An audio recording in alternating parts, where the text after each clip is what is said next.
We have now successfully added navigation from the login page to the register page by simply adding a navigation controller into the storyboard.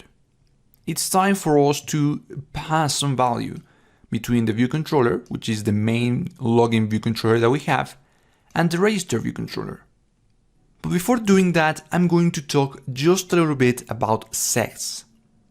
A seg is represented on the storyboard by this arrow from one to another view controller, and it's the one that defines the navigation between pages. And notice that when we select it, both the item from where the seg is triggered and the seg itself are highlighted. But also, in the properties window, we see some properties that we can set. And the one that we want to set is the identifier, because we're going to be using it in just a second. The identifier is going to allow us to differentiate one seg from another, especially when you have more than one seg coming from one single source, from one single view controller. For this one, for example, I can set the identifier to be register seg. And make sure you remember what identifier you just set. Now, I am going to navigate to the view controller to implement the functionality of passing values from one view controller to another. But in fact, the first thing that I want to do is open the register view controller, which is going to be the destination view controller to which I'm going to navigate. And in here, I am going to define a public variable. This variable has to be a string, and it's going to be email address. And you will see why I need this variable in just a second. So I'm going to head back to the view controller, and in here I want to override the method that is going to execute every time a navigation happens from the view controller to another view controller. And that is the prepare for seg method. This one is going to be executed right before the seg is performed. And like its name suggests, it is going to prepare things for the seg to happen. And notice that this method has the seg itself, and the seg is going to have some very important information. Right after calling the prepare for seg base method, we first want to evaluate that the seg being performed is the one that we are looking for. Because again, maybe many segs come from this same view controller. And only in the register seg with which we are going to navigate to the register view controller do we want to set something to the register view controller, because otherwise we are actually navigating somewhere else, so there's no need.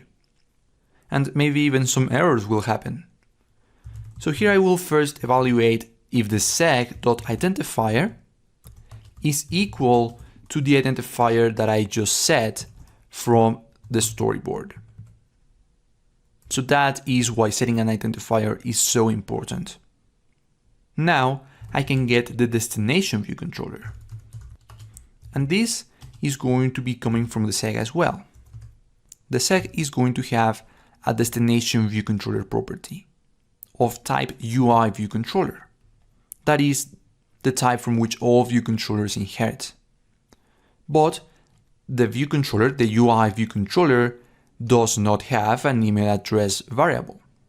So I have to get this view controller as a register view controller. And now the destination view controller is of type register view controller, which does have an email address public variable. Now, I can be certain that this UI view controller is going to be of type register view controller because I have made the evaluation of the seg's identifier. And I know that this seg, this particular seg, the seg that has this identifier, will navigate from the view controller to the register view controller. If I didn't make this evaluation, this line of code would actually execute every time we navigate away from the view controller. And eventually we will navigate to other pages, and those view controllers won't be of type register view controller, so this would generate an error.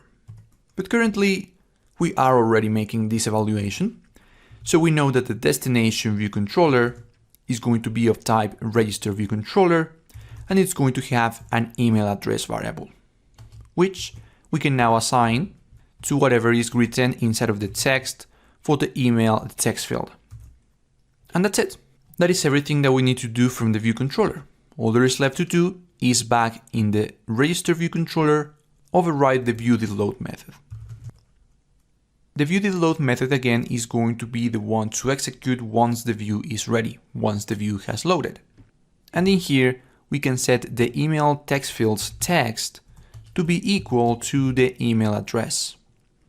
By now, the email address should now have the value that we have set directly from the view controller when we set the email address to the destination view controller. So let's try this again.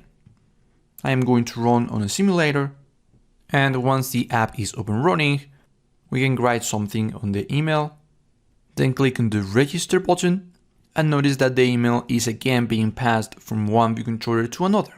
So we have just implemented the same functionality that we have on Android back on iOS.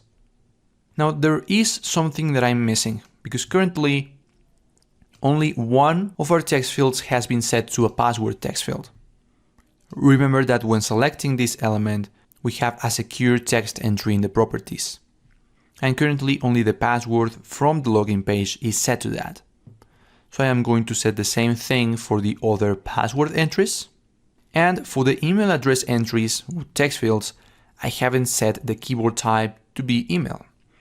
So all we have to do is select them, and in the properties window, we have a keyboard type option. And if we expand it, we're going to see a lot of options, from number path to even Twitter, email address, phone path, name, phone path, etc. So what I have to select here is email address. The same thing for both of the text fields that we're using. And now the keyboards being displayed when we select each of these text fields, as well as the behavior for the passwords, is going to be the one that we need. So we have learned so far, both on Android and on iOS, to navigate from one page to another, and to pass values when navigating from one page to the destination. In the next section, we're going to start to implement the functionality for our application, starting with the ability to register and log in users by implementing the same Azure App Services that we saw on Xamarin Forms, this time on Android and on iOS.